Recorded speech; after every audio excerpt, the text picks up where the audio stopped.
Barabashitsi badasanzwe kuri uyu wa kabiri kw'ishure shingiro rya komine riri Kajonde muri komine Rutovu intara ya Bururi. Umugwi w'abavyeyi, abaharereye n'abataharereye bari bazindutse kugariza ku biro vy'ishure baherekeje bagenzi babo, abavyeyi bumwe mu banyeshure, umuhisi Iranzirikeve umunyeshure yiga mu mwaka w'indwi yitavye Imana ku munsi wa gatandatu igenekerezo rya 11 ku kwezi. Yoba yazize inkoni yakubiswe n'umwigisha wiwe w'ibiharuro. N'umwigisha azwi kw'izina rya Niyukuri Fidel bamutazira Magande. Yoba yakubita umwana kubera yari yabuze kimwe mu bikoresho vy'ishure bikoreshwa mu cigwa c'ibiharuro. Abo bavyeyi rero bararahiye bararengwa ko uwo mwana adafubwa hatamenyekanye neza icamwishe. Iryo rikaba ari naryo ryari hangiro vy'urugendo rwabo ku biro vy'ishure uwo muhisi yahora yigako. Ku biro vy'ishure basanze umuyobozi w'indero muri komine kumwe n'umuyobozi w'ishure. Amakuru y'uruganda rwa RP ya Rukuri Bururi avuga ko uwo mwana gipfa bari bagombye kunyegeza imvo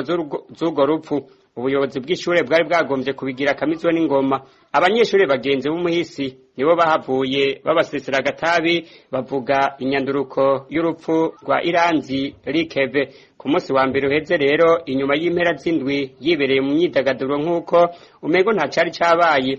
Umwigisha akekwa ko urupfu rw'uyo mwana yarafashwe. Uyu munsi rero ari mu minwe y'inyamiramabi ku mugwa mukuru w'intara ya Bururi. Kimwe gusa amakenga y'abavyeyi nuko ukuri k'urupfu rw'uyo mwana kokuraho guhishwa mu gihe boja kumufuba bitaradadanuka. Umuyobozi w'indero muri komine Rutovu rero akaba yemeye ko amatohoza agiye gukorwa.